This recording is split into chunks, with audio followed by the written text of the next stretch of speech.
सारा मवाद है, क्योंकि हम अपना मौक़िफ़ अच्छे तरीके से तभी पेश कर सकते हैं जब हमें जो हमारी रिक्वायरमेंट्स हैं, जो हमारे डॉक्यूमेंट्स हम समझते हैं कि ये अदालत के अंदर पेश करना ज़रूरी है, जब तक वो हमें नहीं दिए जाएंगे तब तक जो है वो केस उसमें हमारी तरफ से मजबूती नहीं हो सकती।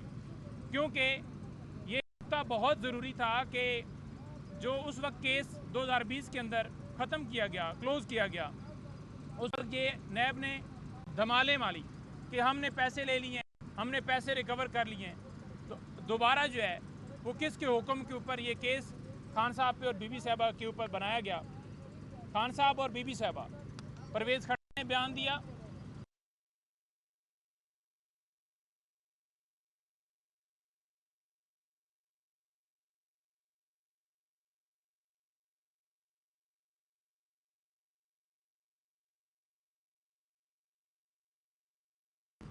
वो मलिक रियाज के थे जो उन्होंने सुप्रीम कोर्ट में जमा करवाए और वो हुकूमत पाकिस्तान के पास जा चुके हैं। उसमें खान साहब का क्या कसूर है?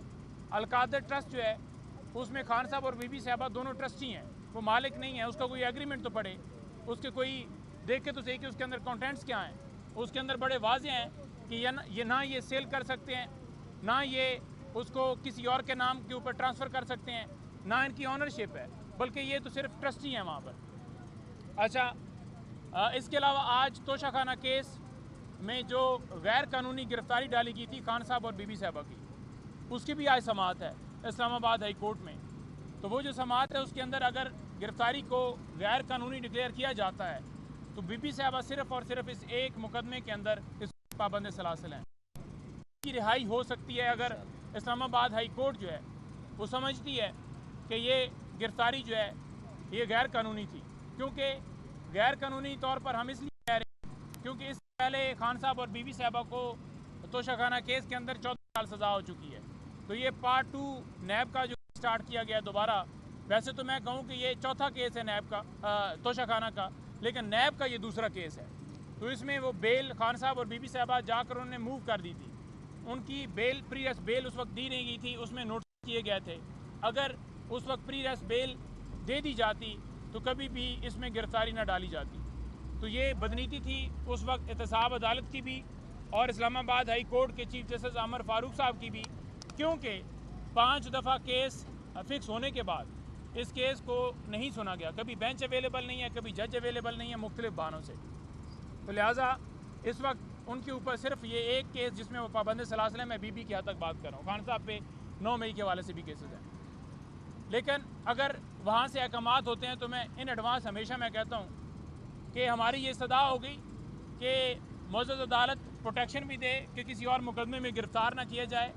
और इस रियासत को भी सोचना चाहिए कि घरेलू बापर्दा खातून जिनका कोई सियासत से ताल्लुक़ नहीं है, ना उनका कोई में लेन देन है, ना कोई उनका कोई स्टेक था, ना कोई ऑफिस होल्डर थी, तो उनके ऊपर क्यों मुकदमात बनाए गए?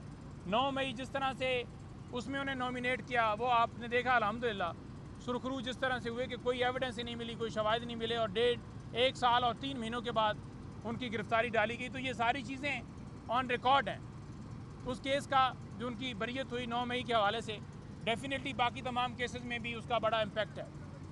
मैं अभी आपके सामने जो खान साहब ने आज बात की है रोस्टम के ऊपर खड़े होकर, वो आपके सामने रखना चाहता हूँ। देखें, खान साहब ने आज जब समाअत हुई है उससे पहले खान साहब की तमाम लीगल टीम, खान साहब के क्योंकि 200 से ज़्यादा केसेस हैं सारे, और मेरे साथ सारे हमारे दोस्त मियाँ वाली से भी खड़े हैं, भील साहब भी खड़े हैं, मेरे साथ जनाब सुहेल साहब भी खड़े हैं, आप सलार साहब को हमेशा देखते रहते हैं, और अफनान भाई भी खड़े हैं। तो मेरी आपसे गुजारिश है कि तमाम लीगल टीम और उसके अलावा खान साहब के जितने जो टाइगर्स हैं, उनके सपोर्टर्स हैं, या उनकी पार्टी के रहनुमा हैं, या उनकी पार्टी के अहदेदारान हैं, किसी शख्स को अंदर जाने की इजाज़त नहीं दी गई। उनकी बहनें भी खड़ी हो गई, हम भी सारे खड़े हो गए, और 1.5 घंटे के बाद उन्होंने अलाउ किया। अलाउ किसको किया? अलाउ कर रहे हैं जिन्होंने जाकर दरखास्तें देनी है, उनको रोक लिया गया। उसके अलावा जो 2 वकला हैं उनको भेजा गया। हमने 12 इस्तदा भी की कि हमारे पास फ़ाइल है, और हमें जाने दिया जाए। मुझे भी रोक लिया गया। मेरे साथ इंतज़ार पंजुथा, आपको पता है कि वो फोकल पर्सन है। मैं खान साहब का मुख्तार ख़ास हूँ, उनका स्पेशल पावर ऑफ अटॉर्नी मेरे पास है, क्योंकि लिटिगेशन जहाँ पर करनी है मैं उनकी बिहाफ पर लिटिगेशन फ़ाइल कर सकता हूँ। जिधर जिधर केस उन्होंने दायर करना है या किसी जगह के फ़र विड्रॉ करना है या कोई चीज़ करनी है, मैंने मिलना होता है। कोर कमेटी का मेंबर हूँ, उनके केसेस देखता हूँ। 20 से 25 केसेस मेरे पास अभी फ़िलहाल इस टाइम के ऊपर मौजूद हैं, और इसके साथ साथ जो इंतज़ार हैं उनके हवाले से मैंने जिक्र किया। और बाकी लोग भी, ये सारे आपके सामने खड़े हैं। देखें, किसी शख्स को इनमें से अंदर नहीं जाने दिया गया। हमने 12 इस्तदा की कि जाकर हमने बताना है, एप्लीकेशन देनी है, लेकिन हमें अलाउ नहीं किया गया, क्योंकि ऊपर से जो है वो अहकामात हैं। और ऊपर से मैंने आपको कहा था कि कौन है कांटे लगाने वाला, तो ऊपर से कांटा लगाया गया है कि इनको तो बिल्कुल नहीं जाने देना। और नामालूम लोग आज भी डाला लेकर निकल रहे थे, वीगो डाला था उनके पास।